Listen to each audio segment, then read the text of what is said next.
Sarah's hands were tied, but her spirit was. Even though the rough rope bit into her wrists, she kept her chin up, staring straight ahead. The midday sun beat down on the dusty main street of Harmony Gulch, making the air shimmer. Around her, people whispered and pointed, but Sarah refused to meet their gazes. She wouldn't give them the satisfaction. Marshal Riggins, a man whose face seemed permanently etched with a sneer, stood beside her. His eyes, cold and hard like river stones, darted around, making sure everyone saw who was in charge. He adjusted his star, puffed out his chest, and held the reins of her horse a little too tightly. Sarah knew Riggins wasn't a good man. Everyone in Harmony Gulch knew it, but they were too afraid to stand up to him. Sarah had tried. She spoken out when Riggins cheated honest farmers out of their land. She helped the less fortunate, offering them food and shelter when Riggins turned a blind eye. That's why she was here, a prisoner in her own town. Riggins planned to send her on the afternoon train, claiming she was disturbing the peace. But Sarah knew the truth. He was selling her to some unscrupulous man in a town up north. The thought made her stomach churn. She glanced at the train, smoke billowing from its engine like an angry dragon. It was a monster of steel and coal, ready to whisk her away from everything she knew and loved. Tears pricked at her eyes, but she blinked them back. She wouldn't let Riggins see her cry. Suddenly, a little girl no older than 7 pushed through the crowd. She clutched a small bouquet of wildflowers, their colors bright against the drab dust. The girl offered them to Sarah, her eyes filled with a mixture of sadness and bravery. "For you, Miss Sarah," she whispered, "for good luck." Sarah smiled, a genuine smile that reached her eyes. "Thank you, sweetie," she said, her voice a little hoarse. "They're beautiful." Riggins snatched the flowers away, tossing them into the dirt. "Get away from her," he snarled at the girl. Sarah's anger flared. "Leave her alone, you bully," she snapped. She did nothing wrong. Riggins just laughed, a cruel, mocking sound. "Get on the train, Sarah," he said, his voice like ice. "Your new life awaits." Just then, a figure detached itself from the shadows of the feed store across the street. It was Jake, a lean cowboy with eyes as blue as the summer sky and a jaw set like granite. He'd been watching from a distance, his Stetson pulled low, his face etched with concern. He'd seen Riggins' cruelty firsthand, and he knew Sarah didn't deserve this. Jake wasn't a man of many words, but his loyalty ran deep. He and Sarah had been friends since they were kids, sharing secrets and dreams under the vast, star-studded sky.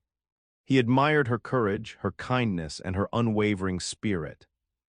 And if he was honest with himself, he felt something more, something that scared him a little. He'd heard the rumors about Riggins planning to sell Sarah. He hoped they weren't true. But seeing her now, tied and helpless, confirmed his worst fears. A knot tightened in his stomach and a fierce protectiveness surged through him. He couldn't let this happen. The train whistle shrieked, a piercing sound that cut through the air.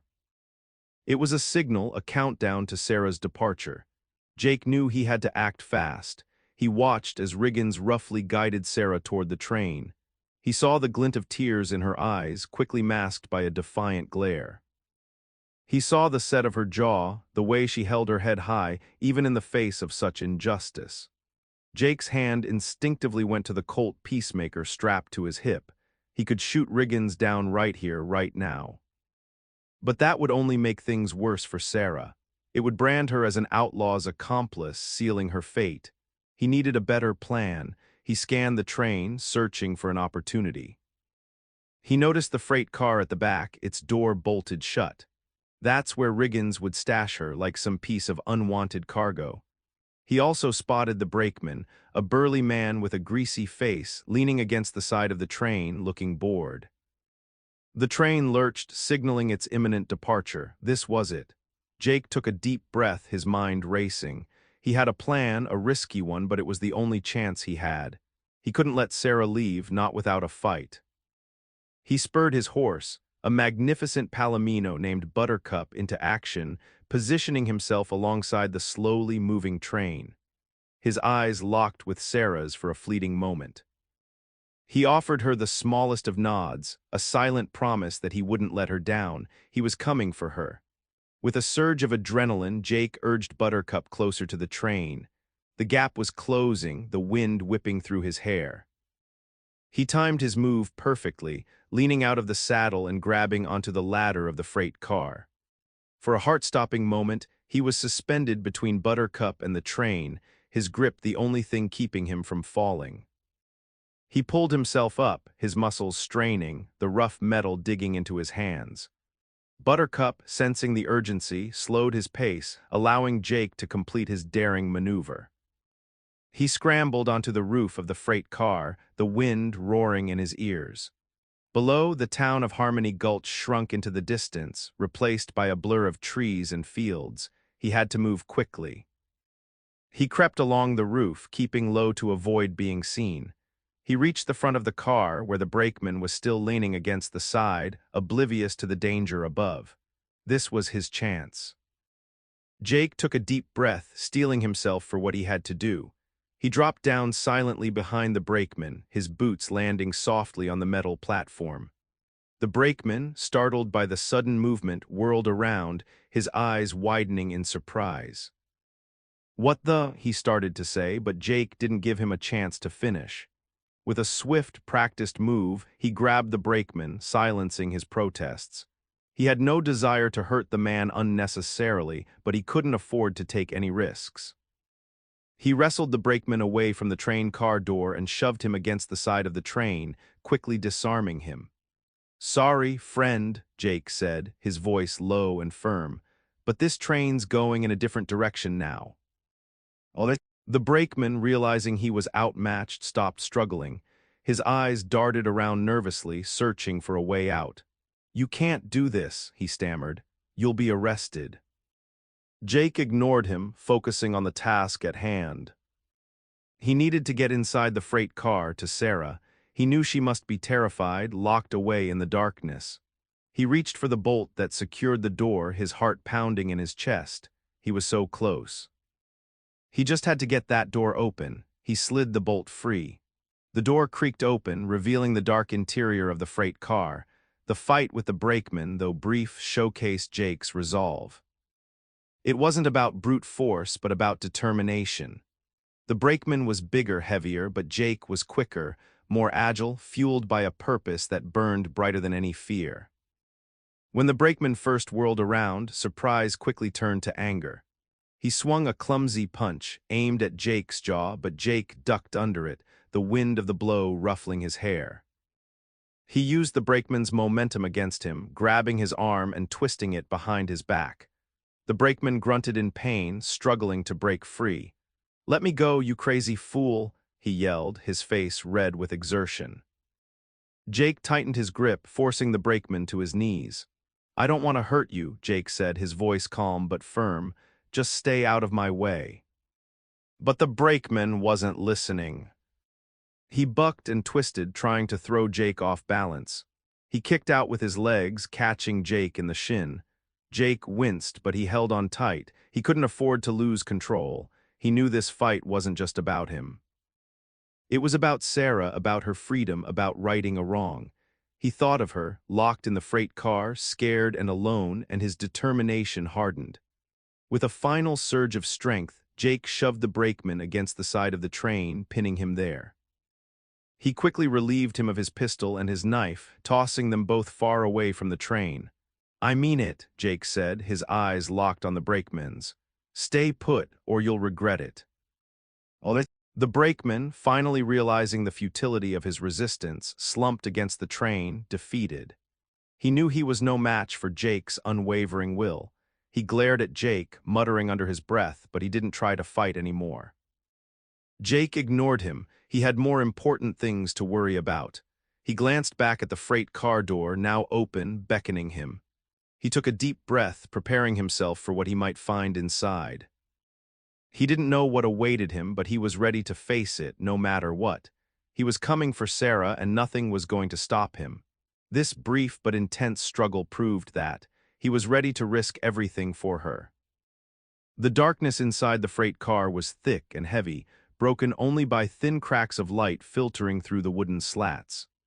The air was stale and dusty, carrying the faint scent of old hay and forgotten cargo. "Sarah," Jake called out softly, his voice barely above a whisper. A muffled sound came from the back of the car. "Jake, is that you?" Her voice was filled with a mixture of hope and disbelief. He moved quickly towards the sound, his eyes adjusting to the dim light. He saw her huddled in the corner, her hands still tied, her face pale but determined. He knelt beside her, his heart aching at the sight of her distress. "I'm here, Sarah," he said, his voice filled with warmth. "I'm going to get you out of here." He pulled out his knife and quickly cut through the ropes that bound her wrists.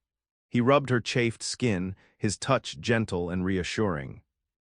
"Are you all right?" he asked, his eyes searching hers for any sign of injury. "I'm okay," she said, her voice trembling slightly, "just scared." "It's all right to be scared," Jake said, squeezing her hand. "But you're safe now, I promise." He helped her to her feet, his arm around her waist, supporting her as she regained her balance. "We need to get off this train," he said. "But not here. Riggins will be waiting at the next stop." "What are we going to do?" she asked, her eyes filled with worry. Jake took a deep breath, a determined glint in his eyes. "We're going to take control of this train," he said, "and we're going to take it somewhere Riggins will never find us." Sarah looked at him, her eyes wide with surprise. "You can't be serious," she said. "You don't know how to drive a train." "Maybe not," Jake said with a wry smile, "but I'm a fast learner." He paused, "and I know someone who does." He was referring to Old Man Hemmings, the retired train engineer who lived just outside of town. Jake had listened to his stories for years, absorbing every detail about the inner workings of a steam engine. "But what about the engineer?" Sarah asked, her voice filled with concern. "What if someone gets hurt?" "We'll make sure everyone's safe," Jake said, his voice firm. "But we can't let Riggins win, we have to take a chance." He helped Sarah climb back out the freight car door. "Stay here," he said. "I'm going to find the engineer and get us moving somewhere else." With Sarah safely on the platform, Jake began making his way towards the engine, leaving a bewildered, tied-up brakeman in his wake. This was going to be interesting. The moments before Jake spoke inside the freight car were thick with unspoken tension. Sarah, trapped in the darkness, had no idea who was outside the door. For all she knew, it could have been one of Riggins's men, come to further intimidate her. Fear had coiled tight in her stomach, a cold knot of dread. When she heard Jake's voice, a wave of relief washed over her so powerful it almost brought her to her knees. But even then, a sliver of wariness remained. Could she truly trust that it was him? Could this be some cruel trick? "Jake, is that you?" she'd asked, her voice trembling, testing the waters. His response, "I'm here, Sarah." "I'm going to get you out of here," was all the reassurance she needed. The warmth in his voice, the unwavering certainty in his words, banished the last vestiges of doubt. This was Jake, her Jake, the friend she'd known and trusted her whole life. As he knelt beside her, cutting the ropes that bound her wrists, she finally allowed herself to truly see him. Not just as a friend, but as the brave, determined man who had risked everything to save her. The dim light of the freight car couldn't hide the concern etched on his face, the fierce protectiveness in his eyes. His touch, as he rubbed her chafed wrists, was gentle and hesitant, sending a shiver down her spine. It wasn't just the physical contact, but the unspoken emotions that flowed between them, a current of longing and affection that had been simmering beneath the surface for years. In that cramped, dusty space, surrounded by darkness and uncertainty, their connection deepened. The initial wariness she felt melted away, replaced by an overwhelming sense of gratitude and a newfound awareness of her feelings for him. He wasn't just her friend, her savior. He was something more. As he helped her to her feet, supporting her with his strong arm, their eyes met. And in that shared gaze, she saw a reflection of her own failings, a silent acknowledgement of the slow burn that had begun to ignite between them. The fear hadn't entirely vanished, but it was now tempered by a sense of hope, a flicker of something new and exciting. They were in this together, and somehow that made all the difference. This small space, filled with fear and then relief, marked a clear change in how Sarah saw Jake. With Jake heading towards the engine, Sarah watched as the world outside transformed into a breathtaking panorama. The train had left the flat plains behind and was now chugging its way through a majestic canyon. Towering red rock walls rose on either side, their surfaces sculpted by centuries of wind and rain. Sunlight streamed down, painting the rocks in hues of orange, crimson, and gold. The view was stunning, but also terrifying. The train tracks snaked along the edge of a steep drop, the ground falling away hundreds of feet to the rushing river below. The train rattled and swayed, its wheels screeching against the rails, a constant reminder of the precariousness of their situation. Sarah gripped the railing tightly, her knuckles white. She could feel the vibration of the engine through her boots, the raw power of the machine humming beneath her feet. It was exhilarating and frightening all at once. The canyon walls narrowed, creating a sense of claustrophobia. Shadows danced and flickered, playing tricks on her eyes. She could hear the echo of the train whistle bouncing off the rocks, a mournful sound that seemed to amplify her anxiety. Despite the danger, Sarah couldn't help but marvel at the beauty of the landscape. The towering rock formations, the vibrant colors, the sheer scale of the canyon, it was all so awe-inspiring. It was a world away from the dusty streets of Harmony Gulch, a world of untamed wilderness and raw natural power. She spotted eagles soaring overhead, their wings catching the sunlight as they circled effortlessly above the canyon rim. She saw patches of wildflowers clinging to the rocky slopes, their delicate blooms a splash of color against the rugged terrain. The canyon was a place of extremes, a place of both danger and beauty. It was a fitting backdrop for their escape, a symbol of the risks they were taking and the rewards they hoped to find. The train, a metal beast hurtling through this ancient landscape, felt both out of place and perfectly at home. It was a testament to human ingenuity, a symbol of progress, but also a reminder of humanity's insignificance in the face of nature's grandeur. The train sped on, a tiny speck against the vast canvas of the canyon, carrying Sarah and Jake towards an uncertain future, their fate hanging in the balance. This beautiful but dangerous landscape mirrored their own situation. Suddenly, a piercing shriek echoed from the engine, followed by a series of frantic whistles. Sarah's heart leaped into her throat. She knew something was wrong, terribly wrong. A moment later, Jake appeared, scrambling over the coal car, his face pale with alarm. "Sarah," he yelled, his voice barely audible above the roar of the train. "There's a rock slide ahead, the tracks are blocked." Sarah's eyes widened in horror. She could see it now, a massive pile of rocks and debris spilling onto the tracks just around the bend. They were heading straight for it. "What do we do?" she cried, her voice filled with panic. "I need you to help me with the brakes," Jake shouted, grabbing her hand and pulling her towards the front of the train. "I can't reach them all from up here." Sarah didn't hesitate. She knew they had to act fast. She followed Jake, her fear momentarily overshadowed by a surge of adrenaline. He quickly explained what she needed to do, pointing to a series of levers and wheels. "Pull these as hard as you can," he instructed, his voice urgent. "And hold on tight." Sarah nodded, her mind racing. She gripped the levers with all her strength and pulled, her muscles straining. The train shuddered violently, the brakes screeching in protest. Jake worked furiously, adjusting the throttle and applying the emergency brakes. The train slowed, but it was still moving too fast. They were getting closer and closer to the rock slide. Sarah braced herself, her eyes fixed on the impending collision. She could feel the heat of the engine, the force of the train, the inevitability of the crash. At the last possible moment, with a deafening screech of metal against metal, the train lurched to a halt, stopping just inches from the pile of rocks. Silence descended, broken only by the hiss of steam and the pounding of their hearts. They had made it. They were alive. Jake slumped against the controls, his body trembling with exhaustion. Sarah collapsed beside him, gasping for breath. After a long moment, Jake looked at Sarah, his eyes filled with gratitude. "You saved us," he said, his voice hoarse.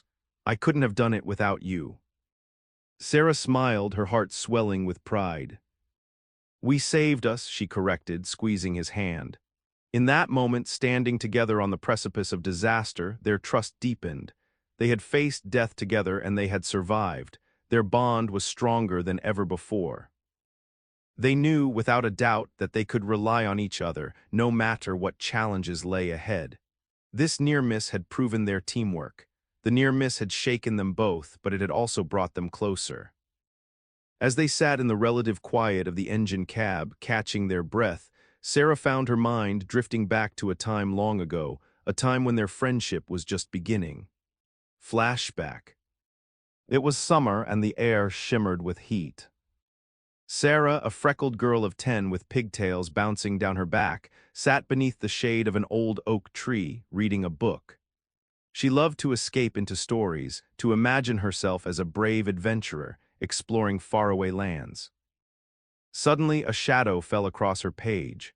She looked up to see Jake, a lanky boy with sun-bleached hair and a mischievous grin, standing before her. He was carrying a beat-up fishing rod, his clothes covered in dirt. "What are you reading?" he asked, his voice shy but curious.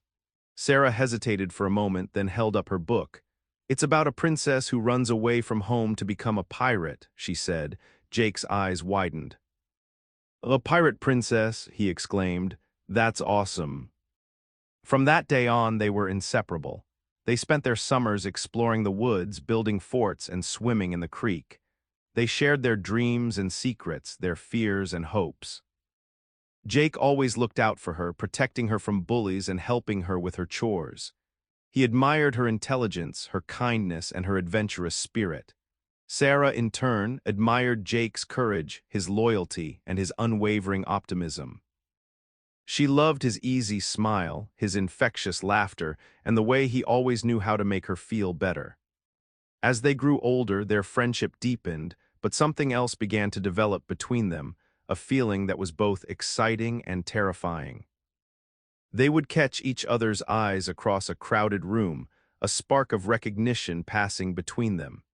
They would linger a little too long when they hugged goodbye, their hands brushing against each other's skin.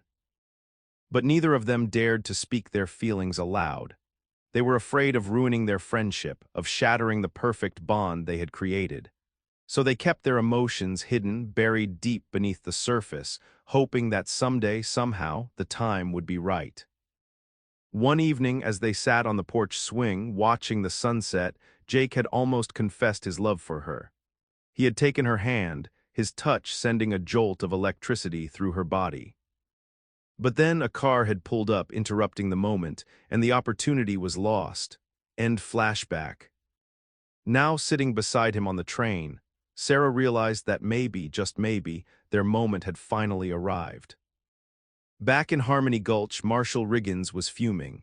He'd watched the train pull away, confident that Sarah was on her way to her new, unfortunate life. But then, word reached him about the tied-up brakeman found near the tracks, babbling about a cowboy and a hijacked train. Riggins's face turned a shade of purple. He knew instantly who was responsible. Jake. That meddling, do-gooding cowboy had dared to interfere with his plans. His greed and his pride were wounded. He wouldn't let Jake get away with this. He wouldn't let anyone defy him. He stormed into his office, slamming the door behind him. He grabbed his rifle and his hat, his eyes blazing with anger. He had to catch them, and he had to make an example of them. He gathered a posse of his most loyal and equally corrupt deputies.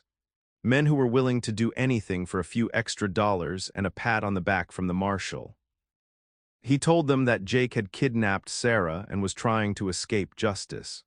He painted Jake as a dangerous outlaw, a threat to the peace and order of Harmony Gulch. The deputies, eager to please their boss, readily agreed to join the hunt.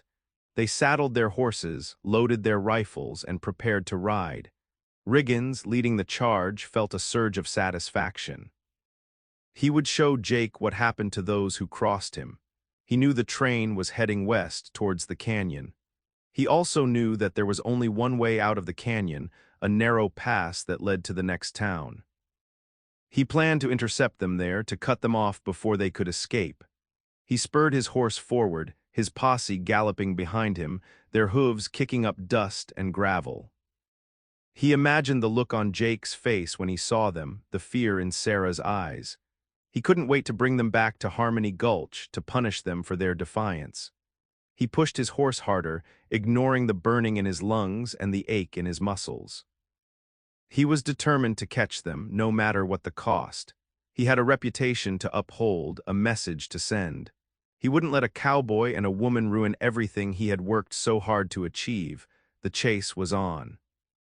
Riggins felt a thrill, a dark and twisted pleasure in the pursuit. He was the law, and he would make sure that justice was served. His twisted version of justice. As the train plunged into the gaping mouth of a long, dark tunnel, the sunlight vanished, replaced by an oppressive blackness. The roar of the engine echoed off the damp stone walls, amplified by the confined space. Sarah shivered, not from the cold, but from a primal fear of the unknown.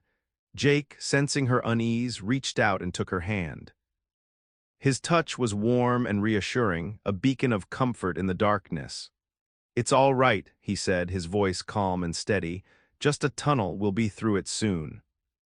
But the tunnel seemed to stretch on forever, the darkness pressing in on them, suffocating them. The air grew thick with the smell of coal smoke and damp earth. The only light came from the flickering flames of the engine's firebox, casting eerie shadows that danced across the walls. Sarah squeezed Jake's hand tighter, her knuckles white. She felt vulnerable, exposed, as if the darkness could see into her soul. She closed her eyes, trying to block out the fear, but it was no use. It was all around her, consuming her. Suddenly the train lurched violently, throwing Sarah against Jake. He wrapped his arms around her, holding her close, protecting her from the impact. For a moment they were pressed together, their bodies touching, their hearts beating as one. Sarah felt a surge of warmth spread through her, chasing away the fear. She opened her eyes and looked up at Jake, her gaze meeting his. In the dim light, she could see the concern etched on his face, the genuine care in his eyes. "Are you all right?" he asked, his voice soft and gentle. "Yes," she whispered, her voice barely audible. "Thank you." They remained like that for a long moment. As the train emerged from the tunnel, blinking into the sunlight, Jake spotted it, the blockade. Riggins's posse had indeed anticipated their route and were waiting for them at the narrow canyon pass, a barricade of wagons and armed men stretching across the tracks. "Looks like Riggins is expecting us," Jake said grimly, pointing to the blockade. Sarah's heart sank. They were trapped. "What do we do now?" she asked, her voice filled with despair. Jake's eyes scanned the scene, his mind racing. He needed a plan, and he needed it fast. He glanced at the train's steam whistle, a mischievous glint sparking in his eyes. "I have an idea," he said, a sly smile spreading across his face. "It's a long shot, but it might just work." He explained his plan to Sarah, who listened intently, her initial skepticism slowly giving way to hope. It was a crazy plan, a daring gamble, but it was their only chance. Jake instructed Sarah to stoke the engine, to build up as much steam as possible. He then climbed onto the roof of the train, making his way towards the front. As the train approached the blockade, Jake pulled the cord of the steam whistle, unleashing a deafening blast that echoed through the canyon. He held the cord down, creating a continuous, ear-splitting shriek that was almost unbearable. The horses in front of the blockade, startled by the sudden, deafening noise, began to panic. They reared and bucked, their eyes wide with terror. The deputies struggled to control them, their carefully laid plans dissolving into chaos. Jake continued to blast the whistle, adding to the pandemonium. He watched as the horses, completely overwhelmed by the noise, broke free from their restraints and stampeded away from the tracks, dragging the wagons with them. The blockade, once a formidable barrier, was now a tangled mess of runaway horses and overturned wagons. Riggins and his deputies, caught completely off guard, were scrambling to regain control, their faces a mixture of anger and frustration. As the blockade crumbled, Jake leaped back into the engine, his heart pounding with excitement. He released the whistle and opened the throttle, sending the train surging forward. They were through. He looked back at the posse, now a disorganized mass of men and horses, receding into the distance. He let out a whoop of triumph, his voice filled with elation. "We did it!" he shouted, grabbing Sarah and pulling her into a hug. "We actually did it!" They had outsmarted Riggins, outmaneuvered his posse, and escaped the blockade. This trick had worked. They were still on the run, but for now they had won. With the posse left behind, the train chugged onward, carrying them further away from Harmony Gulch and closer to an uncertain future. The adrenaline of the escape had worn off, leaving them both feeling exhausted but exhilarated. As the sun began to set, casting long shadows across the landscape, Jake slowed the train to a more manageable pace. He found a relatively flat stretch of track and brought the train to a gentle stop. "We need to talk," he said, his voice serious. Sarah nodded, her heart pounding in her chest. She knew this moment was inevitable. The unspoken feelings that had been simmering between them for years could no longer be ignored. They climbed down from the engine and sat on a nearby rock, watching the sunset paint the sky in hues of orange, pink, and purple. The silence stretched between them, thick with anticipation. Finally, Jake broke the silence. "Sarah," he said, his voice soft and hesitant, I need to tell you something." He took a deep breath, gathering his courage. "I've been in love with you for a long time," he confessed, his eyes searching hers.